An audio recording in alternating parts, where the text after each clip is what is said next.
What is going on, guys? It's your boy Coochies, and I know I've been saying this a lot lately, but I'm sorry for the lack of videos. This is the last month of school, so there's a lot of stuff to do, a lot of exams, a lot of studying. After this month, the grind time begins, but enough with that, let's get right into the video. So as you can see by the title, we're going to be talking about the best and worst archetypes after all of the patches.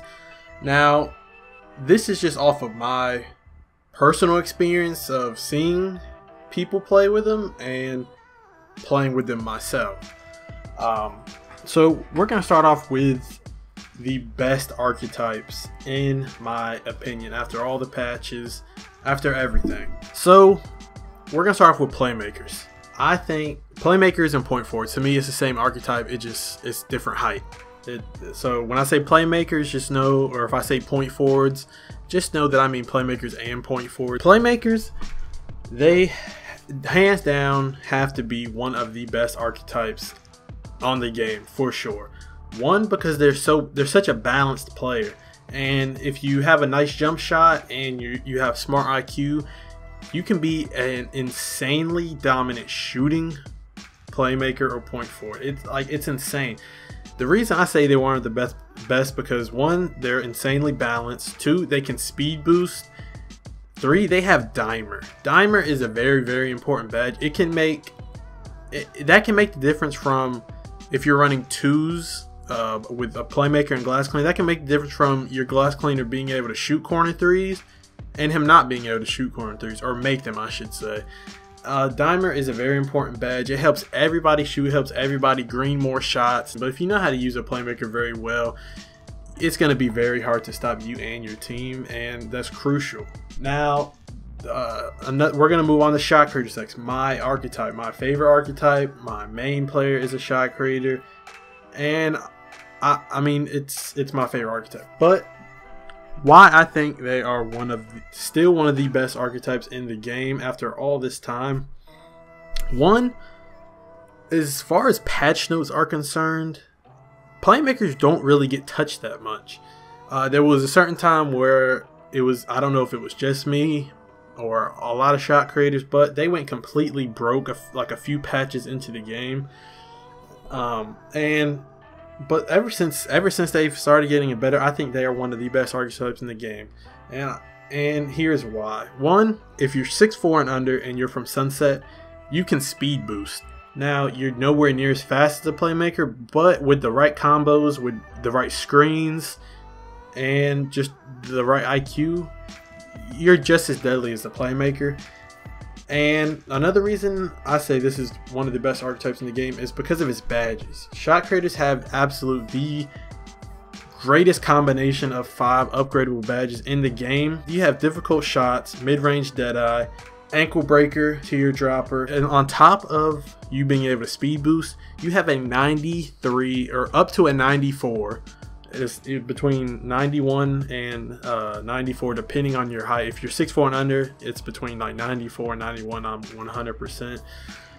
The taller you get, it gets lower. The 5 badges together make your player an insanely dominant force on offense. This is an offensive player if you're 6'4" and under, because one, it's hard for you. You can get babied in the paint a lot, and that's a downside. But I am a godly shot creator, and I can knock down threes consistently with my shot creator, and mid-range super efficiently with my shot creator, making them, in my opinion, one of these best archetypes in the game. So just because of how dominant on offense they are, and it's very hard for a lot of people to stop shot creators, especially if you're good with hop steps, and especially if you can speed boost. Now, the next position we're going to talk about is glass cleaners. The reason I think they're one of the best archetypes in the game is because of rebounding. Rebounding is crucial in this game. Some people may say stretch bigs because obviously they can stretch the floor. You're most likely not going to get double teamed if you have a stretch on your team because you can't leave a stretch wide open. But glass cleaners, they have Hustle Rebounder Hall of Fame, which is insane when it's Hall of Fame. Brick Wall and Bruiser Hall of Fame, which are 2 badges that I think definitely need to be toned down, but since they're not toned down, it makes them definitely one of the best archetypes in the game. Break Starter can be super efficient, but sometimes it's really broke. But just the reason they're so OP is because of brick wall. That badge will force you into it, even if you're sticking out opponents for that duration. It'll suck you into it, and that is why that's one of the best archetypes in the next best archetype on the list, in my opinion, is lockdown defenders. Now, definitely locked eye, in my opinion, and just by experience and barely ever seeing any in part, lockdowns are better in the Pro-Am. If you're a Pro-Am player looking for easy A+, get a lockdown defender, guys. I made a whole video on this if you want to go watch it.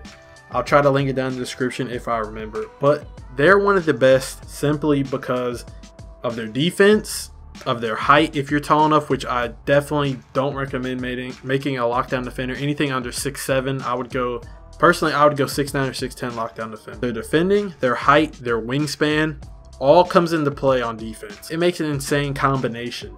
Secondly, your rebounding is insane on a lockdown defender.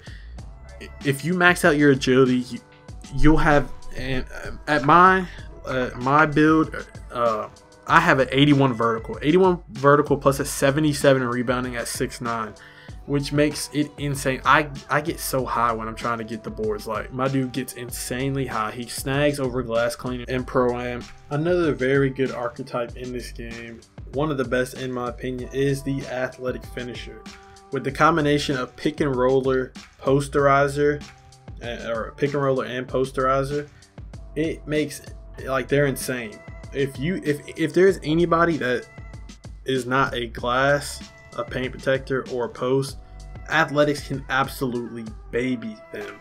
Now, athletics don't have high strength, but if you're already down low and you get a baby on you, it's pretty much a GG. Posterizer plus their height and the max layups and dunks obviously makes them a tremendous force down low. And glass cleaners are also very good at shooting corner threes. If it's off a Hall of Fame dimer, it's very consistent. Even not off Hall of Fame dimer, I'd say it's a good 50-50 with athletic finishers. And that is why I put them as one of the top archetypes on the list. Mainly, I'm just gonna say pick and roller and posterizer. It's insane down low. So now we're gonna get into the worst archetypes after all the patches. Now, some of these might be controversial. Obviously, there are some players that are going to be good with their archetype no matter what patch, no matter what happens. They're always going to find a way to be dominant with that archetype. When I'm saying these, one, this is my opinion, and two, I'm talking about overall what I see throughout the community, the 2K community, what I see throughout my clan, just it's all based off of personal experience. So first, worst through all the patches, I'm gonna say sharpshooter.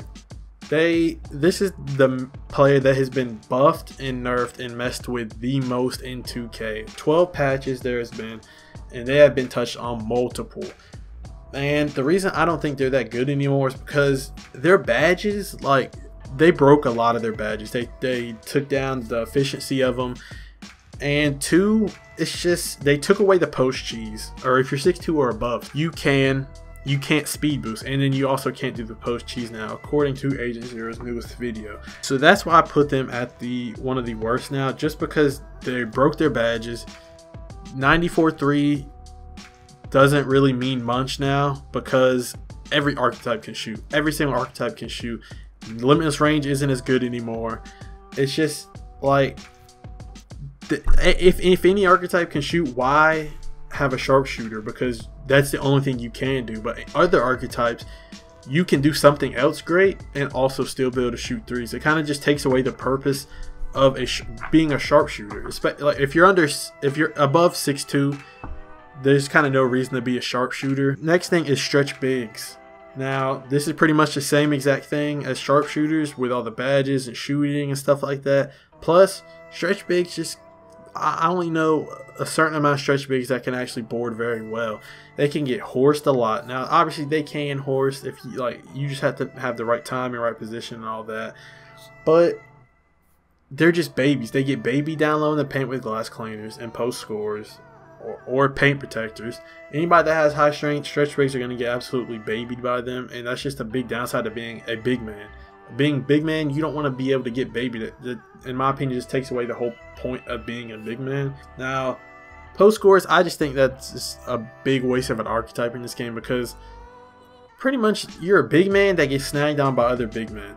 It's pretty much the same as a stretch big, and then your only upside is to having a high post. Your post scoring is all the way maxed out. But the main reason I think that post scores are just a terrible archetype is because they have no offensive shooting badges. Now they have badges that can get them open, for example post spin technician or drop stepper.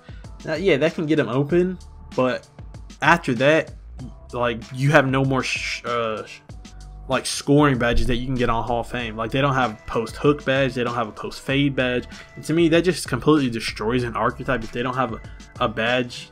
Like a post score is a score. Now they should have a scoring badge and like an offensive minded shooting scoring badge, and they don't, which is why I rank them as one of the worst archetypes after all 12 patches, or just in general. Next, we're going to talk about the paint protector. Honestly, if you're going to be a paint protector, I say you just be a lockdown defender that's 6'10".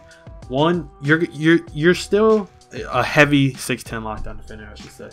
You're still going to be able to if you're heavy, you're still going to be able to keep up with, you're still going to be able to keep up with all the big men, and you're not going to be able to baby you still, even if you're 6'10", but you're going to have a higher vertical, most likely. You're going to have you're going to be quicker. So say, I know it's probably hard for some big men to guard stretch bigs because they're fast, or just say somebody pulls up with 3 guards, it's going to be hard. With a lockdown defender, depending on how heavy he is, he will be able to keep up with guards no problem. Plus, you have pickpocket. Now, I know pickpocket isn't the best in part, but it just having the badge, just being able to spam and really get away with it in part, just makes it way better than a paint protector. Paint protectors are pretty useless. Now they have extra blocking, or another blocking badge. They have the rim protector, and they have bruiser. And I mean, yeah, bruiser might be good, but in reality, you're gonna do better with a lockdown defender. And slashers.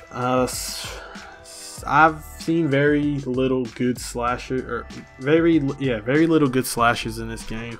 It's just a hard archetype to be because you get hoed a lot as a slasher. Plus, most slashers are limited to wide open off dribbles or dunks, and obviously it's very easy to guard layups and dunks, even with the relentless finisher and all that.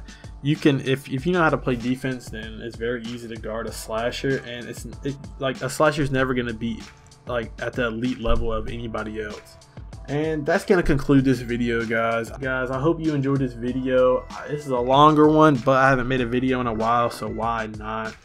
I'll try to make as many videos as I can in the next upcoming days and weeks, but like I said, it's the last month of school, and it's gonna be very hard to keep up with YouTube. But after that, the grind is going to start. My goal for this year is 3K, and I plan to get that. I really do plan to get it.